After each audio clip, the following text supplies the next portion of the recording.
था और उसके बाद बताया कि नहीं दवा तो हमें लगा कि अभी मैडम की 30 प्लस है, मतलब 31-32 एज है मैडम की। तो हम कहें कि बताइए कि अगर इसी एज में अगर इनको हम दवा शुरू कर दें, कंटिन्यू दवा चले, तो 10 साल जाते-जाते तो बहुत ज़्यादा प्रॉब्लम आ जाएँगी, कई किडनी-विडनी कई कई समस्या आने लगेंगी। तो सर मैं इसको लेकर बहुत चिंतित था कि इसे निदान कैसे पाया जाए? लेकिन ये ईश्वर को लाख-लाख धन्यवाद देता हूँ सर कि मेरे कोच मिले, रमाकांत सर मिले और उन्होंने इसके बारे में जब बताया तो हम सोचे क्यों नहीं एक बार इसको करके देखा जाए। जब मैडम को ये भोजन देना शुरू किए सर, तो हमें लग रहा है सर कि 1 सप्ताह के अंदर उनके पैरों का दर्द जाने लगा और 10 से 15 दिन के अंदर मतलब उन कमर का दर्द चला गया। तो हमें लगा ये कैसे हो सकता है? तो जब ऐसा सर हुआ तो फिर इसके बारे में काफ़ी मैं मतलब हमेशा गूगल पे जा-जा के इसके बारे में मैंने अध्ययन करना शुरू कर दिया। जब इसको पढ़ने लगे सर तो बहुत एक जैसे लगाव नहीं होता सर, एक लगाव इसकी तरफ होने लगा। तब सर लोगों को बुलाया और सर लोगों से हम सर कहे कि हमें इसके बारे में सर और कुछ बताइए। तो उन्होंने सब बताया तो फिर मैं अपने लोगों के बीच में भी इस भोजन को देने की कोशिश किया और उसमें सर सफलता मुझे मिल रही है। इसके लिए सर को पुनः बार-बार मैं कहता हूँ सर बहुत-बहुत धन्यवाद। बहुत ही अच्छा लगा सुधीर सर बात करके। और आपने बताया कि आपकी मैडम का जो नसों की समस्या थी शरीर में, जैसे कि झिनझिनी होना या फिर और तरह की जो समस्याएं थी वो होती थी, लेकिन जब आपने इस भोजन को लिया तो 1 हफ्ते के अंदर या फिर मैं मानूं 10 दिन के अंदर सभी समस्याएं खत्म हो गई। तो क्या जी सर। जो जी, तो आपने इससे पहले जो दवा करा रखी थी डॉक्टर के यहाँ, उससे कोई लाभ नहीं हुआ था या कुछ लाभ हुआ था दवा खाने के बाद या फिर तुरंत फिर बढ़ जाता था? क्योंकि ज्यादातर केस में हम यही देखते हैं कि लोगों को समस्या होती है, वो दवा तो खाते हैं, जब तक खाते हैं जब तक उसका असर होता है, फिर वो खत्म हो जाता है तो दवा भी छोड़ दी जाती है, फिर शुरू हो जाता है। तो क्या इस तरह की सर समस्या जब थी कि दवा खाने के जी बाद? सर, जब दवा सर यूज़ कर रहे थे तो हल्का-फुल्का तो कम हो रहा था, लेकिन दवा छोड़ने के बाद पुनः वैसा हो जाता था। और जी। आज सर हम लोग लगभग-लगभग साढ़े 3 महीने हो गए इसमें आए हुए और साढ़े 3 महीने में सर हमें मैडम और मम्मी जैसे ये सारे लोग मेडिसिन फ्री हो गए हैं। पिताजी हमारे जो ब्रेन हेमरेज के वो पेशेंट थे सर, लेकिन वो बेड पे सर पड़े हुए थे और राजेश सर, रमाकांत सर आए तो पहली बात तो हम लोग सर पापा से मिलने तक नहीं दिया गया कि नहीं इससे कुछ साइड इफ़ेक्ट होगा, कोई दिक्कत आ जाएगी पापा को।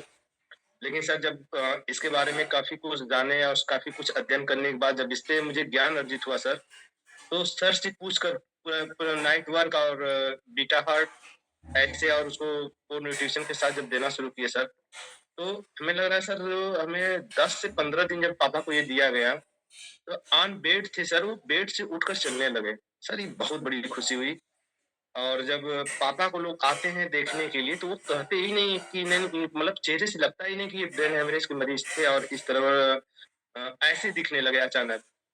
तो उनका वेट भी सर जैसे पापा का वेट जो था वो 70 केजी था जब उनको ब्रेन हेमरेज नहीं हुआ था तब।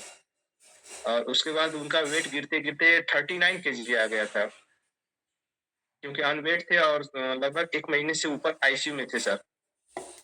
लेकिन सर जब इसको हम लोग देना शुरू किए तो उनका 10-11 केजी वज़न भी गेन किया और चेहरे पे शाइनिंग भी आ गई सर, उठकर चलने लगे सर।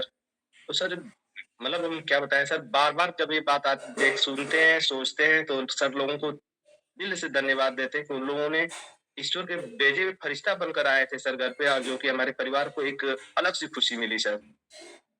बहुत ही अच्छा लगा सुधीर सर इतना कुछ सुन के कि ना ही सिर्फ आपकी या ना ही सिर्फ मैडम, ना ही पिता, बल्कि पूरा परिवार आज के वक्त में ये खा रहा है। और जैसा कि आपने बताया तो मुझे थोड़ी हंसी भी आई कि किसी को भी ऐसा डर होता है क्योंकि जानकारी ना होने की वजह से कि सर आए और आप डर के मारे मिलवाए नहीं कि कहीं कोई साइड इफेक्ट ना हो जाए, लेकिन फिर भी आज वो स्वस्थ है, ठीक है, आपका पूरा परिवार ठीक है। और मैं देख सकता हूँ आप अभी भी ये फ्रेश पी रहे हैं, इसका मतलब आपके अंदर वो लगन है कि नहीं, मुझे और अपने पूरे परिवार को स्वस्थ रखना है। Thank you so much. आपकी बातें सुन के सबको भी कहीं ना कहीं एक इंस्पिरेशन मिला होगा कि हाँ, हम भी ठीक हो सकते हैं। तो आप क्या कहना चाहेंगे इन सभी बातों के अलावा अपने कोच को, इस कम्युनिटी को और अब इस अच्छे से भोजन को? सर अपने कोच को तो मैं बार-बार कह रहा हूँ सर कि उनको दिल से मैं धन्यवाद दे रहा हूँ कि वो लोग आए और हमारी दशा और दिशा दोनों चेंज किए और सर मैं इस भोजन को आजीवन लूँगा और आजीवन लोगों को जो हमारे लोग हैं, उनको मैं अपने जैसे बनाने की कोशिश करूँगा इसके बारे में सर बताऊँगा कि नहीं, आप इसको लीजिए और यहाँ से आजीवन मेडिसिन फ्री लाइफ जीवन यापन कीजिए। यहाँ से सर आने के बाद सबसे बड़ी चीज़ तो सर ये लगती थी कि एक जो हम लोगों की लाइफ थी सर, मतलब बिल्कुल उसमें कोई वो क्या कहते हैं नियमित लाइफ में था ही नहीं सर। कभी 7 बजे उठना, कभी साढ़े 6 बजे उठना, कभी 8 बजे उठना। लेकिन सर जब से हम लोग इसमें आए हैं, इस कम्युनिटी से जुड़े हुए हैं, पता चला कि एक अलार्म लग जाता है कि नहीं 5 बजे उठना है, 6 बजे उठना, 5 बजे उठना है, 6 बजे वर्कआउट करना है। और इससे जो दिनचर्या सर चेंज होती है, जो पूरी लाइफ मतलब 24 घंटा जो एन्जॉय एक मिलता है, वो एक अलग से एन्जॉय मिलता है। और ये देन पूरी इस कम्युनिटी की है सर, इसलिए इस कम्युनिटी को मैं बार-बार धन्यवाद देता हूँ सर। और इस कम्युनिटी का हिस्सा हमेशा बना रहूँगा सर, अपने लोगों को बनाऊँगा सर, अपने लोगों को अपने जैसे बनाने की कोशिश करूँगा सर। थैंक यू सो और मच सर मैं सर, बार-बार आपसे कह रहा हूँ सर कि हमारे जो कोच हैं सर, उनको बार-बार मैं धन्यवाद दे रहा हूँ सर, क्योंकि जो लोग जब ये लोग आए थे शुरू में तो पिताजी को हम लोग मिलने नहीं दिए थे। जब ये दोबारा सर घर पे आए, तो पिताजी ने बोले उन लोग कि कौन आया है, कहाँ पर है, उनसे मुझे मिलवाइए, एक बार पिन मिलवाइए। ये लोग गए सर से मिलने के लिए, तो ये बड़ा अच्छा लगा सर। सर देखिए ये मैडम जी हैं मेरी और ये भी एक गवर्नमेंट टीचर हैं सर। और ये भी इन्हीं को प्रॉब्लम थी सर, आज जो कि बहुत फ्री लाइफ जी रही हैं और एन्जॉय कर रही हैं सर। चलिए सर, देख के अच्छा लगा कि आपके पिताजी को तो नहीं देख सकता, लेकिन आपको और मैम को देख सकता हूँ कि आप लोग ठीक-ठाक हैं और स्वस्थ हैं। देखने पे भी अच्छे लग रहे हैं आप लोग। कि शारीरिक समस्याएँ थैंक अब यू सर। वो नहीं रही जो पहले हुआ करती होंगी। और मुझे लगता है मैं आपसे नहीं पहली सर। बार ही मुलाकात या बातचीत कर पा रहा हूँ, तो अच्छा लगा कि आप स्वस्थ हैं। ये भोजन आपको स्वस्थ रख रहा है और आप जैसे ना जाने कितने परिवार हैं जो आज के टाइम में स्वस्थ और अच्छी ज़िंदगी का एक जीवन शैली गुज़ार रहे हैं, सुबह से लेके रात तक होने तक। Thank you so much sir, आपने काफ़ी कुछ शेयर किया और हमारे सभी लोगों को जितने भी यहाँ पे हमारे कमिटी के लोग हैं सबको बताया कि किस तरीके